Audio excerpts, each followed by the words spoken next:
Um, anyway, this morning we're going to be exploring some stuff that's associated with, well, I guess the elephant in the room. I mean, what do you do when you have an elephant in a room? What was that? Make friends with it quickly. Yeah. Either get out of the room, I'm trying to find somewhere to hide, or get a bigger room. Yes. Tread carefully. Yeah. Tread carefully. Yes. Make sure you watch where you're walking. Absolutely. A whole load of stuff. The thing about it is that we use that expression for all kinds of things. But what we've got at the moment is pretty well every conversation that I've had during this week has had an elephant in the room in the conversation. And it doesn't take much to think that that's the blinking COVID-19 virus. That we're all trying kind of quite hard to ignore, but it's always the elephant in the room. It's always stuck there somewhere around in the back of our minds, in our thoughts. It's stuck there in our sleep patterns, in our thinking, in the way we live and behave and react, in the way we have our kind of normal processes of life have been disrupted. And the difficulty is we're all trying to pretend that it kind of isn't, kind of we can get on with life without it. But that's actually quite hard work.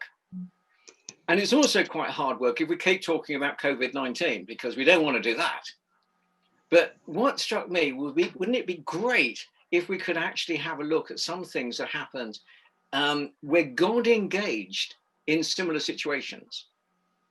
And so the one that came to mind for me was when we were preparing this, we had this sense of needing to do a talk about the exile prophets who were in a foreign land.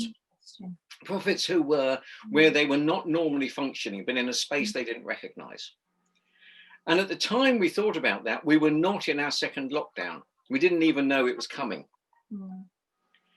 But now we're here, we feel as though we're once again in a land that we don't recognize, where things don't seem to be our normal kind of way of life.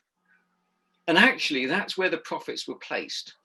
And that can be a time of fruitful sort of learning for us that we might actually apply to where we are right now. And I thought it would be quite a good idea in that context to have a look at what's known as the exile.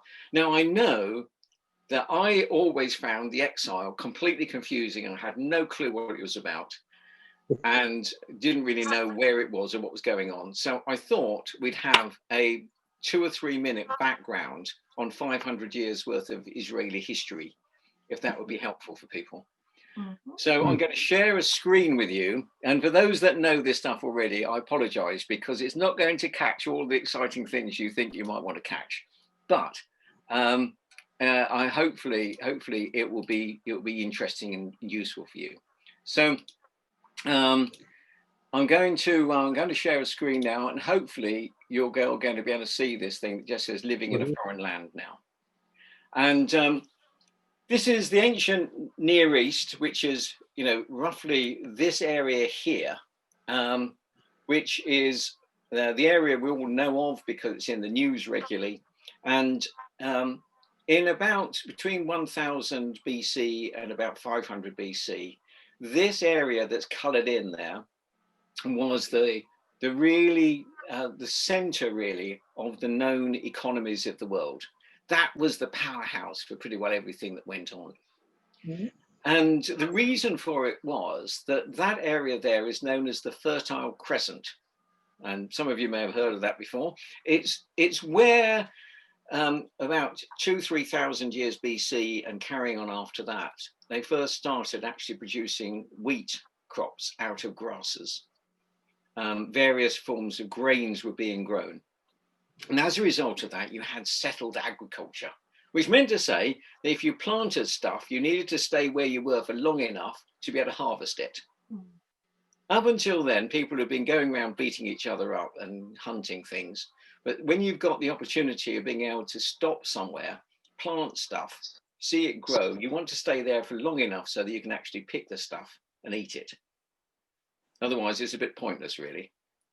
And so this was the first area of the world which really made that work. And as you can see, it follows the lines of some very big rivers. And it's this crescent in this area of the world.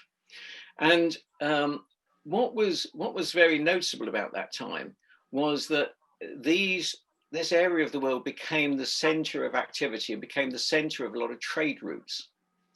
And there was trading, as you can imagine, going between these areas and other sources of activity. And the main routes were these, which I'm just drawing as a bunch of squiggly lines, and they also came on the sea as well. And as you can probably notice, right at the pinch point of all of that is Israel. So when David set up the kingdom of Israel, and Saul followed him, sorry, I didn't mean to say Saul followed him. Saul preceded him, and Solomon followed him. Solomon had the sort of wisdom to make good use of the fact that this was the pinch point for just about everything else that went on in the Middle East and then throughout the rest of the trading world, and controlled and managed that very effectively. And Israel then became the kind of superpower of the world. And you can kind of see how it happened when you see everything concentrating through that narrow patch. And, you know, jolly good for them. They did a great job of doing that. But of course, what happened was that once a place becomes wealthy and confident in itself, people start arguing with each other and thinking they've got the only way to do things. And that's exactly what happened amongst the Israelites.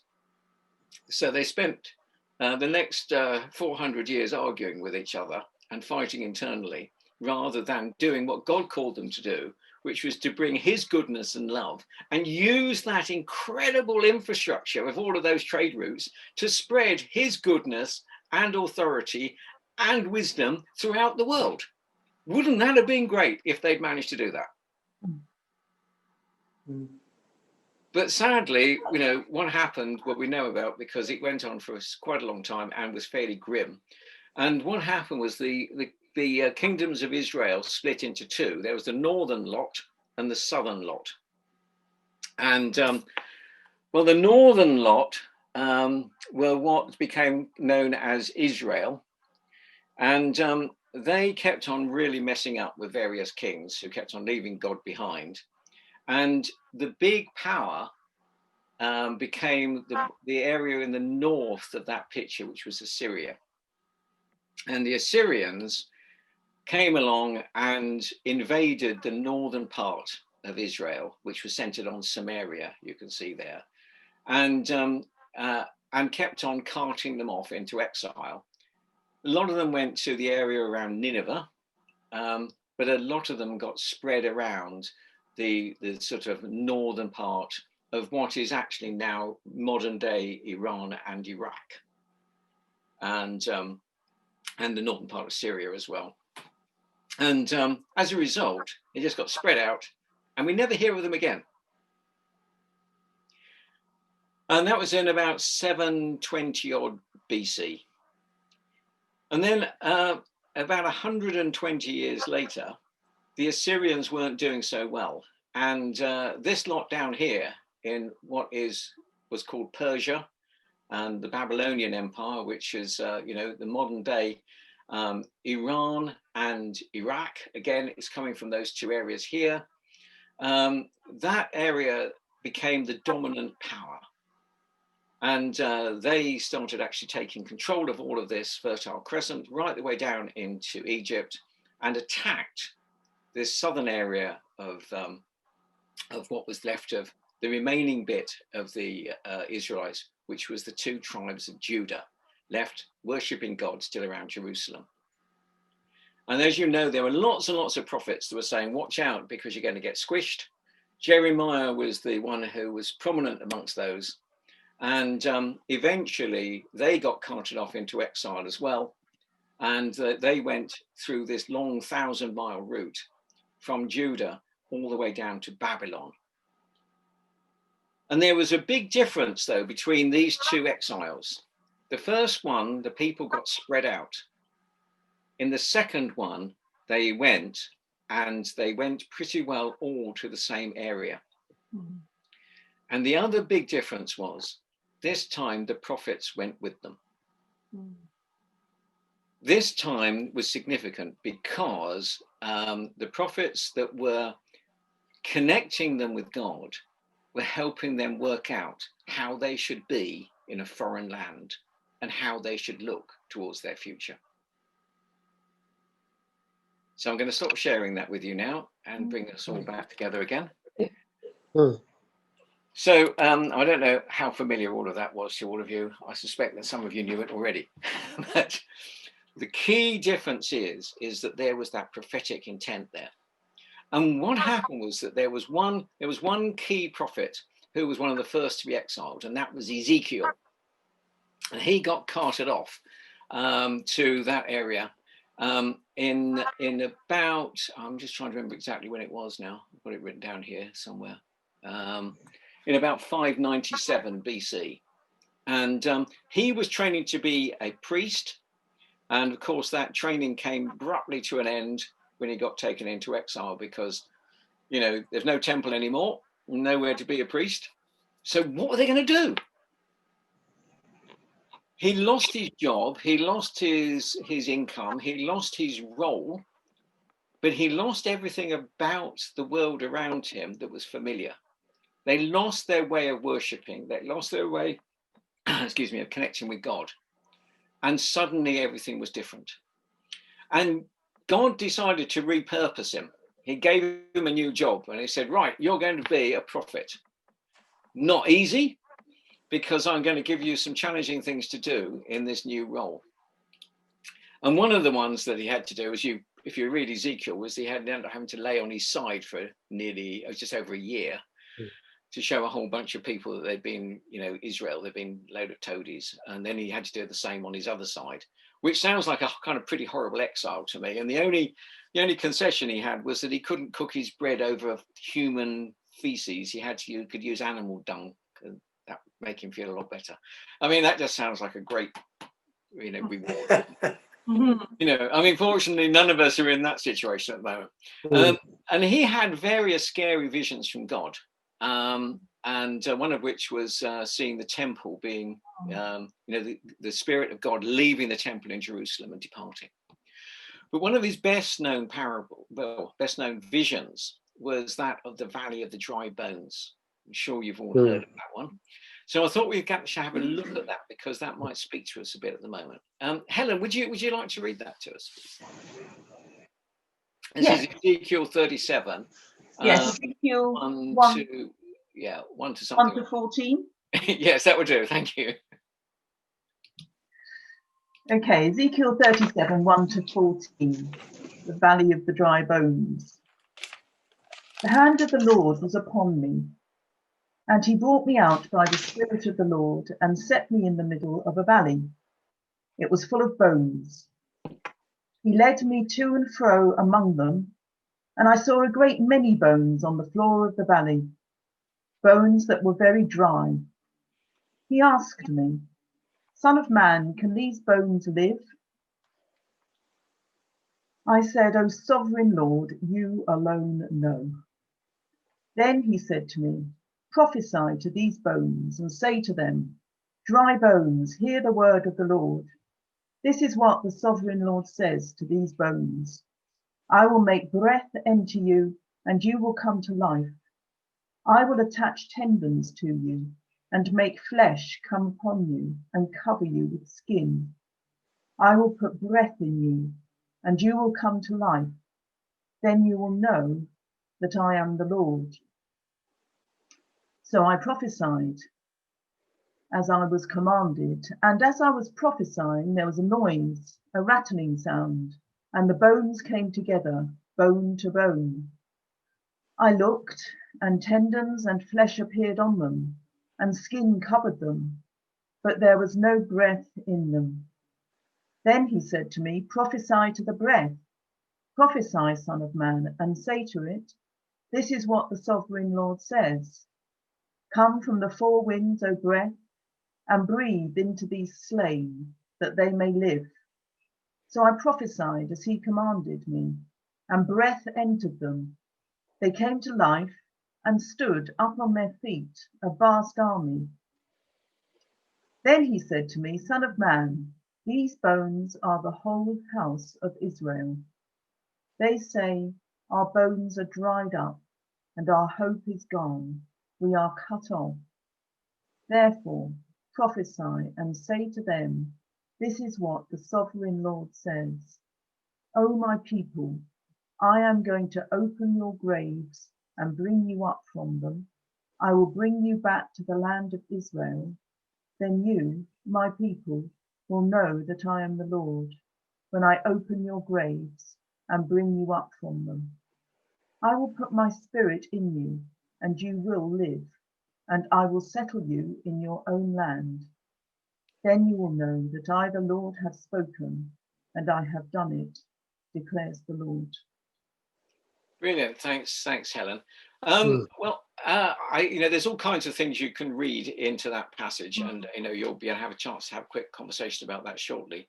But have you noticed one or two things here? Is that right at the beginning, God meets up with Ezekiel, and this thing that struck me was that God is brilliant at kind of starting from where we are. And I suspect we've quite a few of us might feel as though this time is a bit dry, and that we're struggling with a few bones around us, and that's not great. And of course, for Ezekiel, going out amongst a whole load of dead bones would have defiled him as a priest. This is the kind of place he didn't really want to be in. He was going to be unclean by being amongst them. And then God doesn't just say to him, go and do something. He actually asks him a question. What do you think, Ezekiel? Do you think there can be any life in this at all?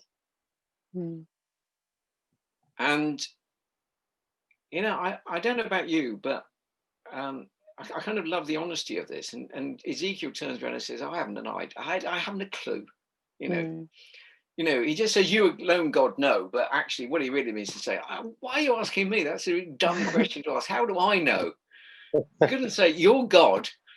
Don't ask me a dumb question like that. What do you expect? Do you really think I'm going to know the answer to this? And it's really interesting because he then says, well, I want you to go and do something. I want you to go and prophesy to these bones. And the reaction he could have had would be okay then. Here we go again. I'm going to I'm going to go and do something that's completely bonkers. Yeah, we've done it before, and I'll do it again. But I don't know what to expect. And what I love about that is that kind of honesty about what's going on. Do I do something that's completely crazy and see what God does? And it's not about trying to sort of recreate something. It's saying, where's God going to go in this situation? And I kind of look at this passage sometimes, and I think about our churches, and particularly our rural churches, and see kind of quite a lot of dryness around. And I'm just wondering how much of this is going to live.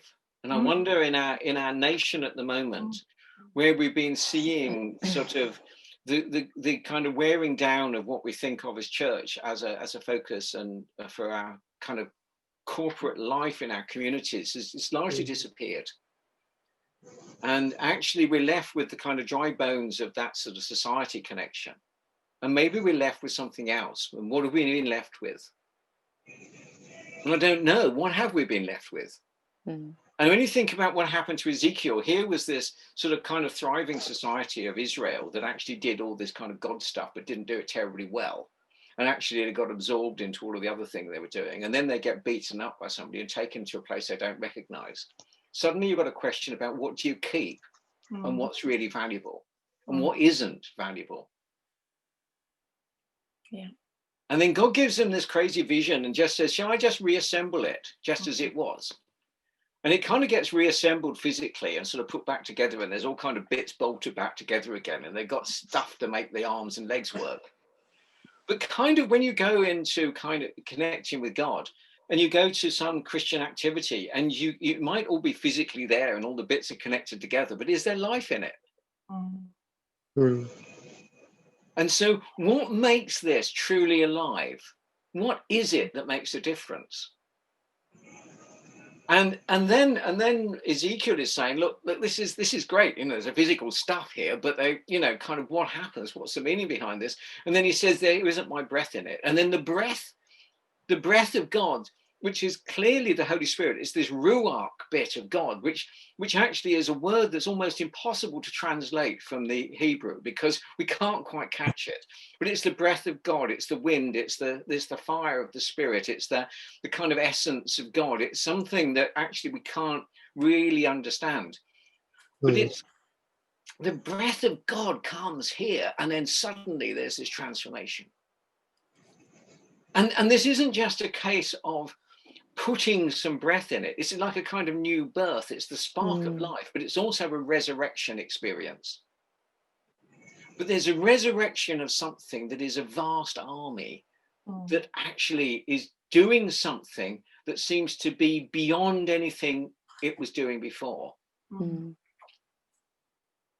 And it seems to be more than that, because it seems to be something that's crucial, because what happened when they got exiled was that the Jews then had this problem of working out what was important from what they did before that they were going to now carry on doing.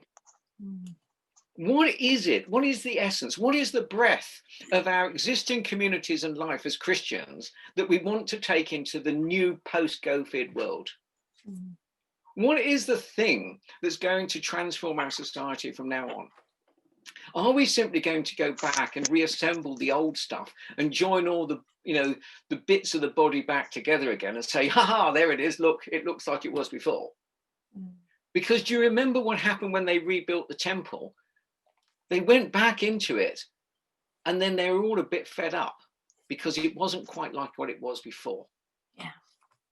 Because remember, the Spirit had departed the temple, and we don't see that refilling happening in the same way again. But there was something else that happened that was really important. Was Jeremiah spoke to them just before the exile. And Jeremiah was the jolliest of prophets. He had all the best lines, as you know. All those things to say that none of us really want to hear. And actually, nobody could stand hearing for chapter after chapter.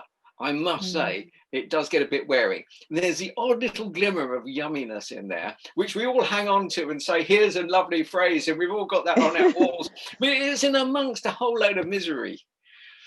And he comes out with something interesting in Jeremiah 29. He says, this is what God says to the captives he has called into Babylon. He says, build your homes there, plan to stay, plant gardens and eat the food. Marry and have children, find spouses for them so that they may have grandchildren. Multiply in this land, don't dwindle away.